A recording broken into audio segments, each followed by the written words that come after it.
U P school teacher സിലബസിലെ part 1 social science ഭാഗത്തു നിന്നുള്ള കേരള നവോത്ഥാനം എന്ന ഭാഗത്തെ വേലുത്തമ്പിദളവയെക്കുറിച്ചാണ് ഇന്നത്തെ ക്ലാസ്സിൽ ഡിസ്കസ് ചെയ്യുന്നത്. വേലുത്തമ്പിദളവ ജനിച്ചത് 1764 തലക്കുളത്ത് വീട്ടിലാണ്. ജന്മസ്ഥലം തലക്കുളമാണ്. ഇന്ന് കന്യാകുമാരിയുടെ ഭാഗമാണ് തലക്കുളം. പഴയ തിരുവിതാംകൂറിൻ്റെ ഭാഗമായിരുന്നു.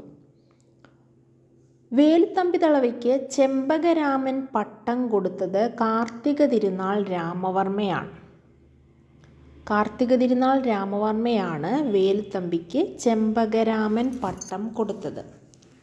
ജനകീയ പ്രക്ഷോഭത്തിലൂടെ ബലാത്കാരമായി തിരുവിതാംകൂറിൻ്റെ ദിവാനായ വ്യക്തിയാണ് വേലുത്തമ്പിദളവ.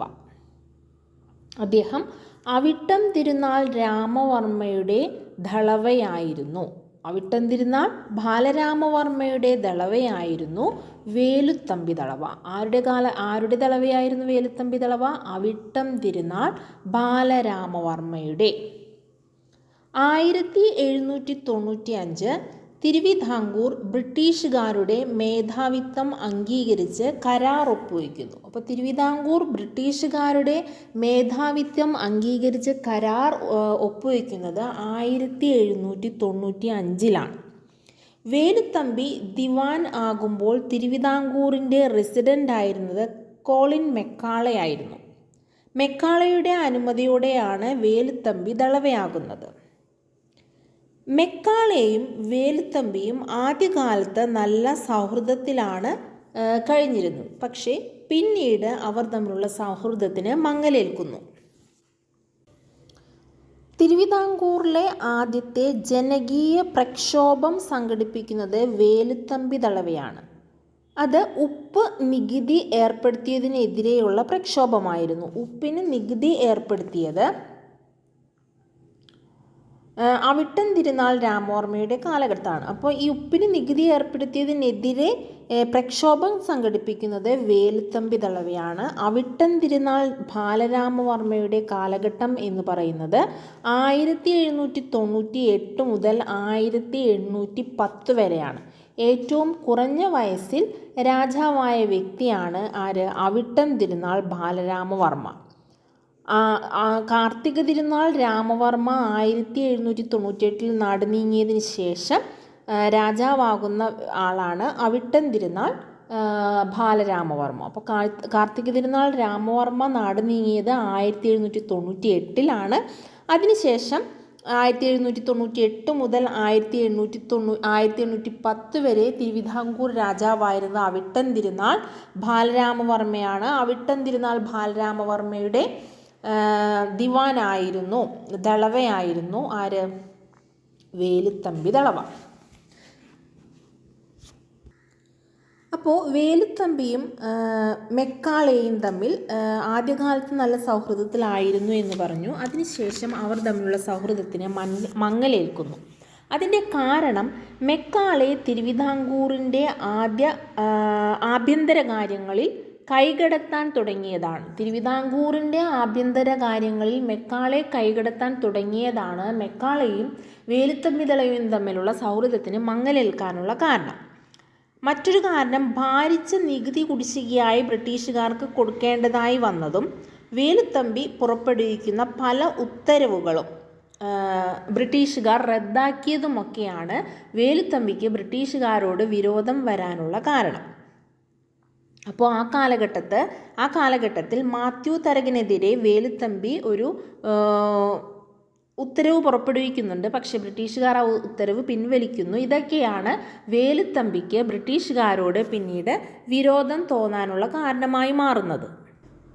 1805 തിരുവിതാംകൂർ മറ്റൊരു സന്ധി ഒപ്പുവയ്ക്കുന്നു.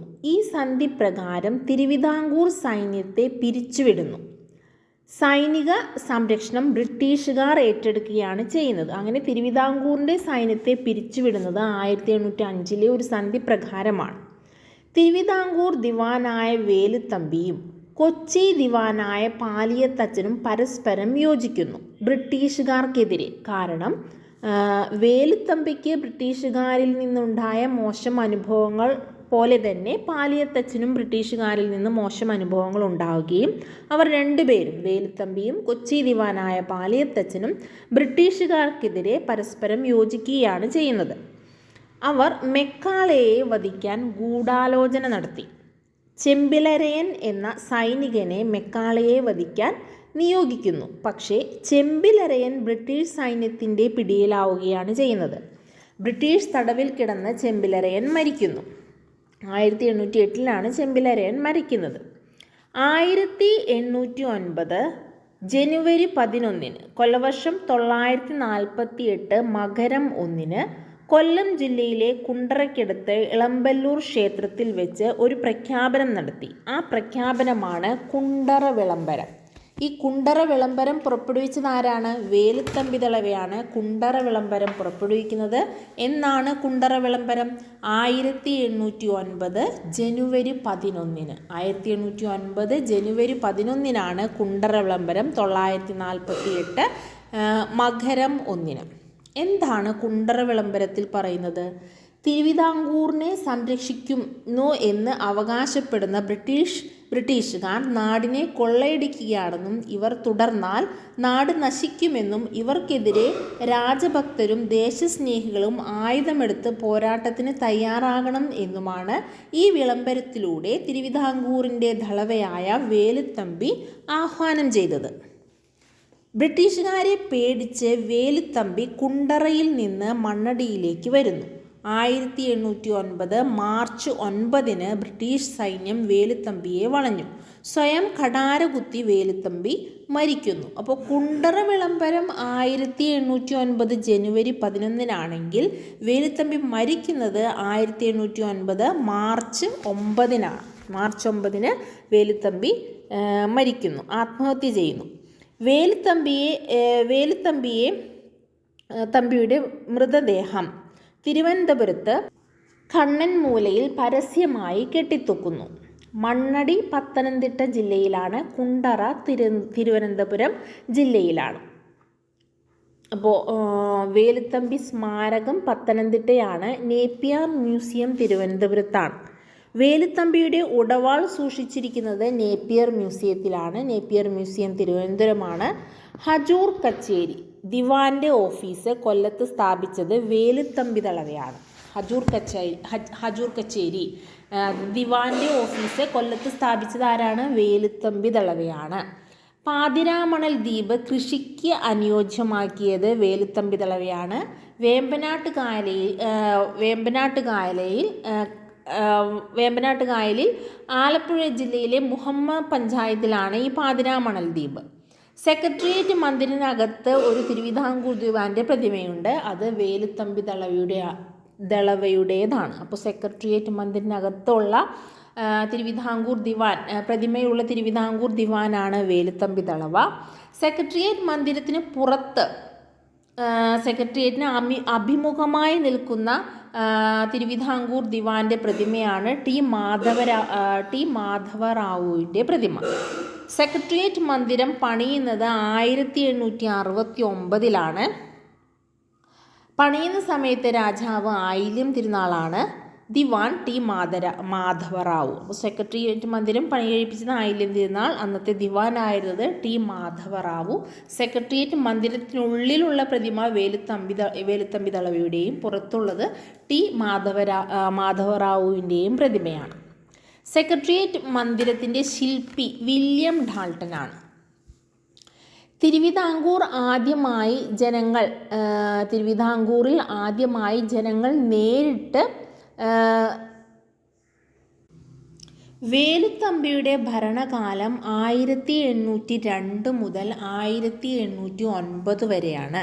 വേലുത്തമ്പിയുടെ ഭരണകാലം എന്നാണ് 1809 മുതൽ 1802 മുതൽ 1809 വരെയാണ്. വേലുത്തമ്പി ആരുടെ ദിവാനായിരുന്നു? അവിട്ടൻ തിരുനാൾ ബാലരാമവർമ്മയുടെ ദിവാനായിരുന്നു വേലുത്തമ്പി ദളവ. അപ്പോൾ അവിട്ടൻ തിരുനാളിൻ്റെ കാലഘട്ടം 1798 മുതൽ 1810 വരെയാണ്. വേലുത്തമ്പിയുടെ കാലഘട്ടം എന്ന് പറയുന്നത് 1802 മുതൽ 1809 വരെയാണ്. വേലുത്തമ്പിയുടെ ഭരണപരിഷ്കാരങ്ങൾ എന്തൊക്കെയാണെന്ന് നോക്കാം. തിരുവിതാംകൂർ പട്ടാൾ ലഹള 1804 നടക്കുന്നത്. നായർ ബ്രിഗേഡ് അലവൻസ് വെട്ടിക്കുറച്ചതിനെതിരെ നടന്ന ലഹളയാണ് തിരുവിതാംകൂർ പട്ടാൾ ലഹള. ഈ ലഹള ബ്രിട്ടീഷ് സൈന്യത്തെ ഉപയോഗിച്ച് വേലുത്തമ്പി അടിച്ചമർത്തി സൈന്യത്തെ മൊത്തമായി പിരിച്ചുവിട്ടു. കൊല്ലത്ത് ഹജൂർ കച്ചേരി ആരംഭിച്ചത് വേലുത്തമ്പി ദളവയാണ്.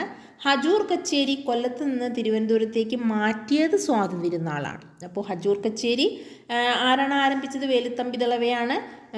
കൊല്ലത്ത് ഹജൂർ കച്ചേരി കൊല്ലത്ത് നിന്ന് തിരുവനന്തപുരത്തേക്ക് മാറ്റിയത് ആരാണ്? അത് സ്വാതന്ത്ര്യ തിരുനാളാണ്.